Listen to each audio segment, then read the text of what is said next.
Alright guys, this is Matt with Rotor Pro Solutions, bringing to you the final review of Red Rotor RC's Strider 250. Overall, really digging this frame.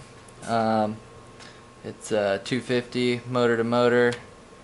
Actually, it might be a little bit bigger with the 6-inch prop setup, the extendable arms. I'm running the Tiger Motor 2208s, ready-made branded version. Definitely digging those. This thing's got some major speed. Haven't clocked it yet, but definitely feels like it's moving. My all-up weight with the 1800 milliamp battery is 1800 milliamp 3S. It's 1 pound 6 3/4 ounces, or 644 grams. Pretty good.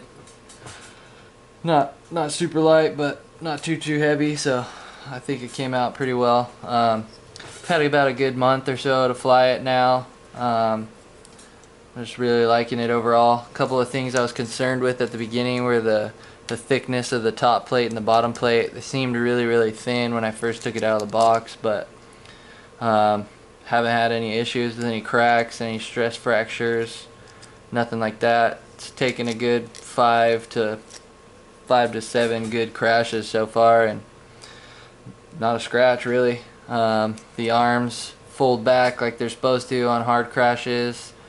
All your components stay inside real nice and safe. I mean, aside from the stuff on top like the run cam and the battery and your antenna. Props get a little banged up, obviously. Couple of things I ran into on the build: the OSD's RSSI hookup for the Easy UHF. I had an issue, still have an issue, couldn't get it to work. Tried all kinds of different things, different channels, outputting the PWM on different channels of the 4-channel Easy UHF receiver. Couldn't get it to work, so I contacted the manufacturer, and they said they are working on a fix right now in the firmware for the board, I believe. But as of right now, I can't get it working. You can, however, use a analog to digital to analog converter for the RSSI. Ready-made sells one. Not sure if the Eagle Tree buffer would work or not. I know for certain that the Easy UHF DACs that Ready-made sells would definitely work for it. I know Mictronics on the FPV Lab forums made one back in the day if you're using a 8-channel light and you want to connect it to the I2C port of the Easy UHF receiver, which I can't do because I'm using the 4-channel, no I2C port. Yeah, in the initial review I was using HQ props, 6x4.5 bullnoses.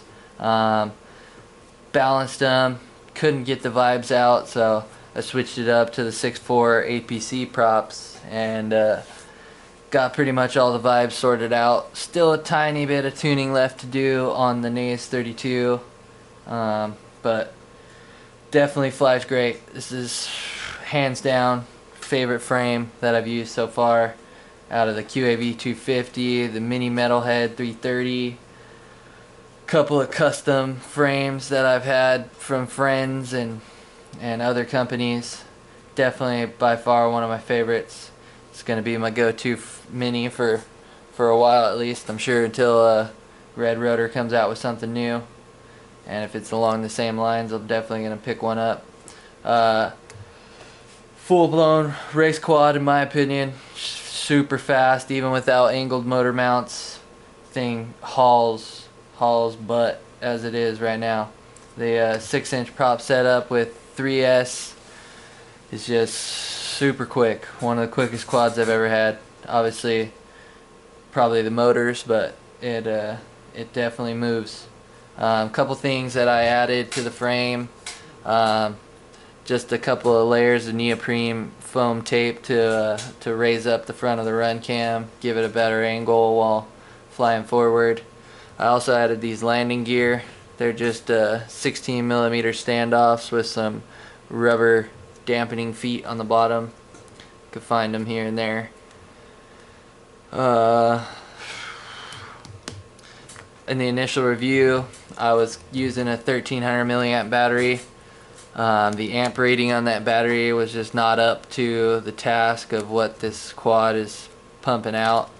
Pretty sure it's in the high 50s, low 60s amp draw right now, so the 1300 was coming down pretty hot. I was getting 3 minutes of flight time if I was lucky. Put the 1800 milliamp in there, 35C, brought me up to about 5 minutes, like a little under 5 minutes. So I'm definitely happy with that. Good amount of time for a mini quad for sure. Couple of cool things. Although I'm not using the board camera mount for the frame, the mount for the FPV camera is kind of set back in the frame there, keeps it safe in a crash. Can't say the same for the run cam, but doing the little zip tie mod that they recommend, that Red Rotor recommended on the anti-vibration mount, keeps it from flying off of there. Haven't had it fly off since I put the zip ties on there, so that's definitely a cool little addition to their manual. One thing that I did notice in the build, I couldn't get the back LEDs to work for some reason, so dug into it a little deeper, and this back resistor right here in front of the far left LED, if you're looking at it from the back, seemed to have a cold solder joint, so every time I would press on it the lights would come on. So I hit it with my soldering iron and put a little bead on each of the contacts, and now it's working fine. Other than that, really great frame, definitely happy with it. It's gonna be my go-to mini for a while. Thinking about building a second one with 5-inch props, maybe some 2204 motors, kind of tame it down a little bit. Like I said, right now it's really fast. Not the greatest for jungle gym play or even real small parks. Don't fly it too much around my house. It's a little bit too fast for my street, so definitely want to get another one built for a little bit tighter quarters, maybe some fun through the jungle gym and such. But right now it's definitely going to be my air gate racer,